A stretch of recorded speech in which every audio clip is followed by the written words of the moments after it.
అసలు మన రాష్ట్రంలో ఏం జరుగుతుంది? అంటే ఎక్కడ పడితే అక్కడ హత్యలు కానీ, లేదు అంటే రేపులు గానీ మనం చాలానే చూసినాం.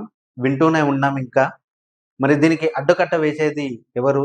మనకున్న న్యాయస్థానాలు ఏం చేస్తున్నాయి? లేదు అంటే పోలీసు వాళ్ళు ఏం చేస్తున్నారనేది క్వెషన్ బలంగా నాటుకుపోయింది ప్రజల్లో. ఎందుకంటే రోజు రోజుకి పెరిగిపోతున్నటువంటి ఈ హత్యలు గానీ, లేకుంటే అత్యాచారాలు గానీ ఈ ప్రజలల్లో ఒక భయాన్ని పుట్టుకొనొస్తుంది.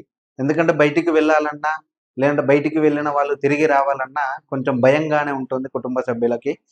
బేసిక్‌గా ఇలా ఎందుకు జరుగుతుంది అంటే, మన దగ్గర ఉన్నటువంటి ఈ న్యాయ వ్యవస్థ అలా ఉంది. అంటే ఇది మామూలుగా తాబేలు లెక్కల పరిగెడుతుందని చెప్పుకోవచ్చు. బేసిక్‌గా మన దగ్గర ఉన్నటువంటి న్యాయస్థానాలకు, మన దగ్గరగా జరిగినటువంటి ఈ కేసులకు సంబంధం లేదు. ఎందుకంటే అన్నీ తక్కువగా ఉన్నాయి. అంతమంది లాయర్‌లు తక్కువున్నారని మనకు కొన్ని లా వ్యవస్థలు చెప్తున్నాయి. బేసిక్‌గా నేను ఇదంతా ఎందుకు మాట్లాడుతున్నానంటే, రీసెంట్‌గా ఒక చిన్న పాపని అత్యాచారం చేసి, చంపేసి డ్రమ్‌లో పాతిపెట్టాడు.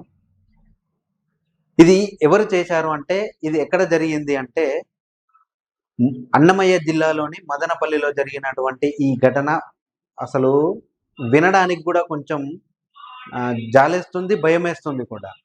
ఎందుకంటే ఒక చిన్న పాపని 6, 7 సంవత్సరాల చిన్న పాపని ఒక సైకోగాడు మరీ దారుణంగా అత్యాచారం చేసి చంపేసి డ్రమ్‌లో పడేశాడు.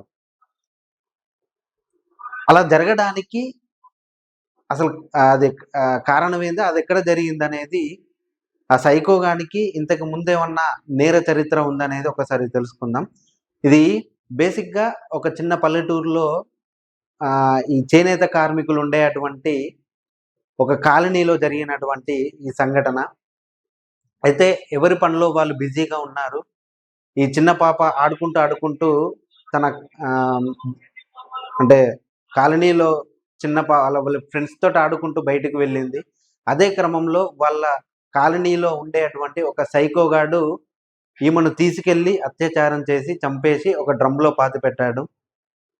తర్వాత వీళ్ళ యొక్క తల్లిదండ్రులు గాని, లేదంటే వీళ్ళ కాలనీ వాసులు ఈ పాప కోసం ఎతకడం ప్రారంభించారు. ఎంతకు దొరకకపోవడంతో పోలీస్ కంప్లెయింట్ కూడా ఇచ్చారు.